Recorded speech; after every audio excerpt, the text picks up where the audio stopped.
Hey guys, so today I want to talk about imposter syndrome. And this is really something that a lot of children of narcissists deal with that are overachievers.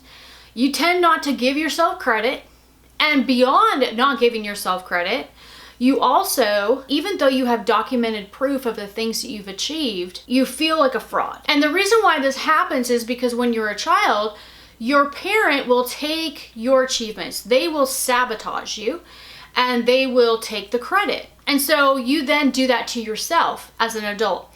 It's a subconscious thing. And so it's never enough for you to achieve. The other thing is a lot of times we get caught in this cycle of achieving to obtain love. And you might get recognition and you might get, praises and what feels like temporary love, but that produces more anxiety in our life because achievements are temporary. And the celebration of them lasts like a week, right? That's the sort of a cycle. Now, this is absolutely healed when you go through the correct recovery process. And so I have walked through this recovery process. Prior to this, I had a real hard time giving myself credit and I absolutely felt like a fraud. So I really got breakthrough in this area. So I wanted to share a little bit of my story, kind of help you guys through this process as well.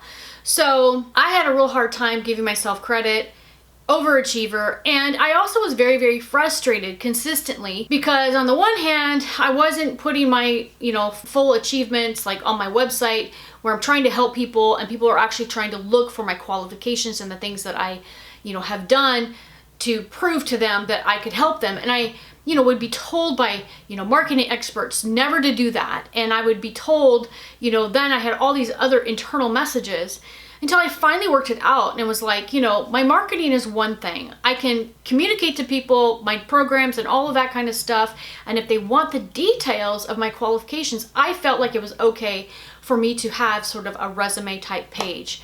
And then people, if they want to know, they can go there and find out. And that was a huge step for me because when you have imposter syndrome, you feel like even if you've done something and you have documented proof, you feel like a fraud. So like my podcast hit number 5 in the nation and was in the top 100 for 3 months. And I felt like that was a huge achievement. I was so proud of myself, but I didn't want to share it as much because I always felt really bad when I did and I didn't figure out, I didn't know why. It was because of those internal messages inside of me that I was dealing with.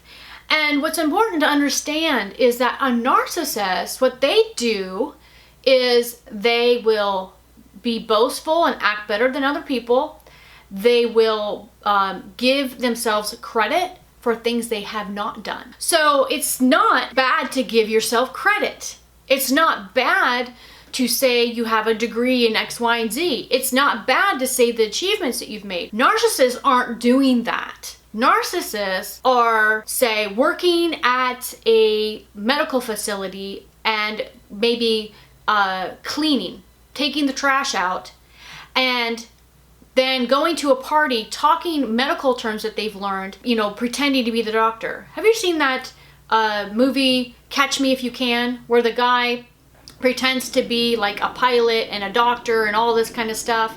That's the image that you want to get when you're, thinking about somebody that's taking credit for things that they've not even achieved. They're pulling the wool over everyone's eyes. He didn't go to school to be a doctor, yet he was in the operating room. Think of it in those terms. It is absolutely okay to share facts. That, in of itself, is not a bad thing. So, and you don't have to brag and be boastful in the process. So you don't want to brag to people and make people feel like crap because you achieved something. But it's absolutely okay to celebrate your achievements. You don't want to go to a party with a bunch of your friends and brag that you just got a raise. What's the point in that, right? But if you've been working really, really hard for a raise and you're going through it and you're doing all kinds of stuff and one of your close friends, you've been sharing with them all the things you're doing, they're rooting for you and you say, I finally got it. That's not bragging. Right? That's not making that person feel like crap. I want to encourage you that if you're struggling with this, now obviously, as you go through this proven healing process, you're going to transform from the inside out. And this is something that will heal, just like it's healed in myself. And I feel liberated to share stories, to share facts with you guys, to give you tidbits of my life, and to, you know, put up my webpage and, you know, share the things that I've done, not in a way to brag, but in a way just to share facts, just to share fun things, just to show you who I am and give myself credit that that I'm due. And it's so important to give yourself credit, because if you do not, you're consistently on this overachieving cycle, and it'll never end. And what happens is that if you stay in this, a lot of children of narcissists will overachieve to try and get the praise and everything that it comes from achieving something big. But then they achieve it, they feel temporary loved, and then it goes away, and you get anxiety because it's now it's gone. So you have to get yourself out of this, where you are full of love, you've given yourself the love that you need, so that you no longer are in that overachieving. And there's so many different ways that we do this.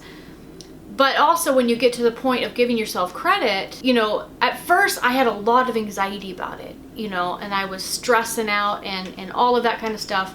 But once I did it, once it was out there and I could process mentally that, yes, these facts about me are out there, I felt so much better and so much more empowered to be able to just be myself, just to give myself credit where credit's due, and be happy with the things that I've achieved in life, be happy with who I am, and not feel like every time I share a fact that that I feel shame around it.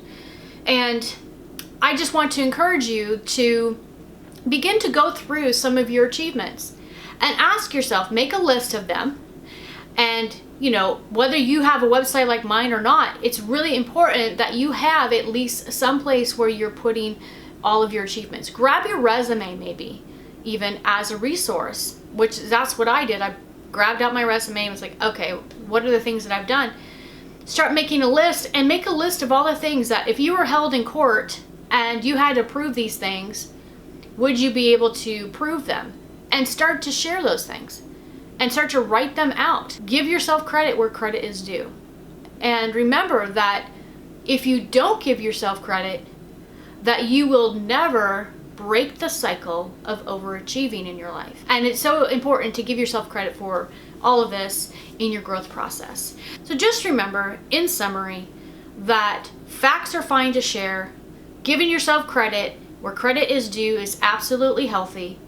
We just want to remember that we're always considering other people's feelings and how we make them feel, that we're not bragging to make ourselves better than anyone else, and that in the process we are not exaggerating or, you know, giving ourselves credit for the things that we haven't done. When it's none of those things and it's all factual and it's true stuff, you can give yourself credit where credit is due.